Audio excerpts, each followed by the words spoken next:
So we'll start with the heavy stuff first.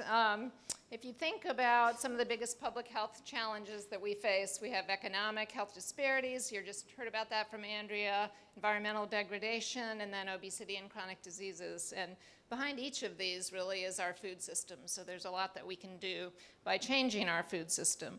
But there's good news. UNC has embarked on the Food for All pan-university theme. We intend this to be broadly reaching into the community, not just staying with the Tar Heels.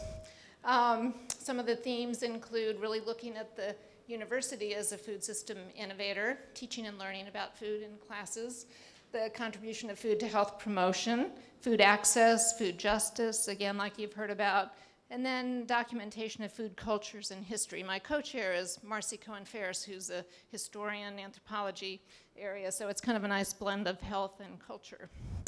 And things that you could do to get involved, whether you're a Tar Heel or not, working towards solving a food problem on campus or beyond, attending seminars, speaker series, we're trying to widely publicize them on our website, pitch an idea to the steering committee, we have a little bit of money to fund this, incorporate a food focus into projects and papers, you'll see more about that, or develop a food-related venture in the entrepreneurial spirit. And I actually teach a course this coming spring called Public Health Entrepreneurship. If you're at Duke, UNC State, you could take that course. And you'll hear next from some folks who got some of their ideas from that course and now have launched a successful venture. So we also have undergrad entrepreneurship classes, and they've really embraced this theme with gusto. If you know Buck Goldstein, he's really gotten into this. So 380 students in one course, 146 in another. And when they brought in faculty like myself to make reverse pitches, which is rather than pitching your idea, you're pitching the problem, and then trying to get all these creative students to come up with solutions. You'll see a couple of those. So all the students in both of these classes worked on ventures related to addressing some of the food issues. So we have a lot of good energy out there. This is one example, looking at food waste. They came up with the name Ugly for the company, and the idea was how to work around throwing all that food away and actually putting it to good use. Another was a mobile green bus, fresh produce for all. And then getting back to the heavy stuff for a minute, a lot of my research focuses on the stroke belt, which unfortunately we live in the middle of it. Some people would say the buckle of the stroke belt, where you have very high rates of heart disease. And if you've heard about the Mediterranean diet, that's one approach that really emphasizes particularly olive oil, and nuts are some of the best options. In fact, I saw an ad about walnuts the other day, and it said about 3 times, heart-healthy walnuts, eat heart-healthy walnuts. So the companies are building on that. Good thing about the oil is it opens up opportunities for the Southern diet. If you use good quality oil, you can think about some of those fried foods that we love. So speaking of which, we're trying to figure out how we can spin Southern culture towards local food and health. So as part of a big project we've done in Lenore County, we decided to take on the BBQ Festival.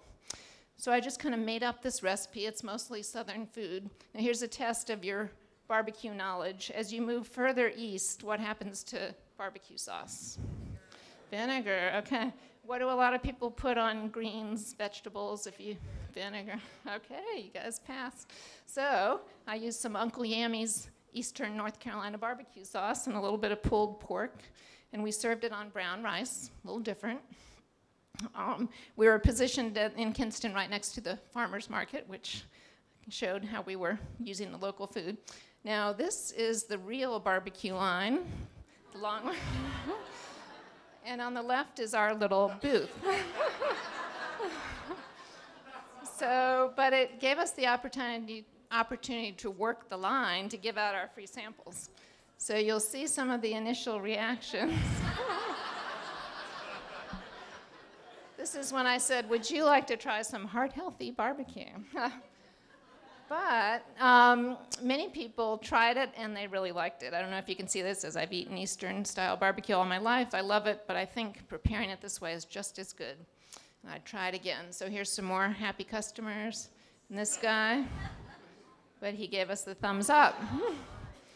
And we were invited to Robeson County, to Lumberton, to the Lumbee Homecoming powwow, where we served on one of those 100-degree days. And this was my quote of the day: "Dog, that's good." So also, barbecue's covered now, so now I'm on to hush puppies. So how can hush puppy? So I took a traditional recipe for hush puppy and then added nuts and vegetables. Looks like this. Cooked it in some good mixture of olive oil and other kinds, which is good for you, good health. Turns out looking good.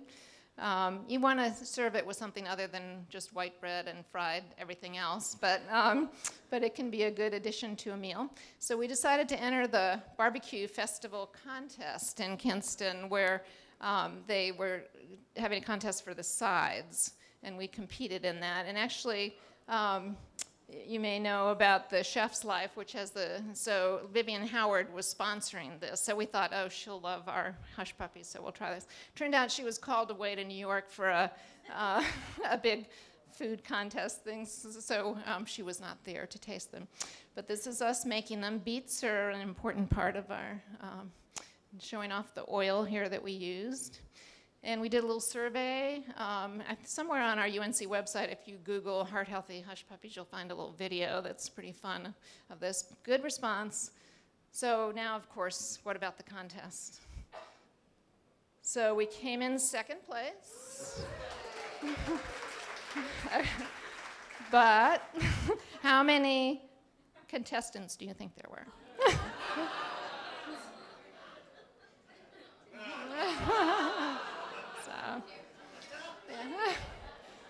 If Vivian Howard was there, I think we might have made it. So anyway, that was a bit of a blow to my ego, but the dining hall at Carolina has adopted my recipes, and they serve it in the 150 venue is 150 is 150 miles away. Actually, some of my colleagues have said, Alice, they named a sandwich after you. And I didn't know what they were talking about, but they've actually, oops, oh gosh, I even missed the burp. So they've been promoting that. And then this is the last one. So creative marketing strategies are key to good health. My elderly aunt who lived with us for a long time asked me one time, why is it that you have low-calorie honey, or how did they have that? And so I didn't know what she was talking about. And I looked and saw that it was North Carolina local honey, and she read that as low-cal honey. So I might have used up my question time.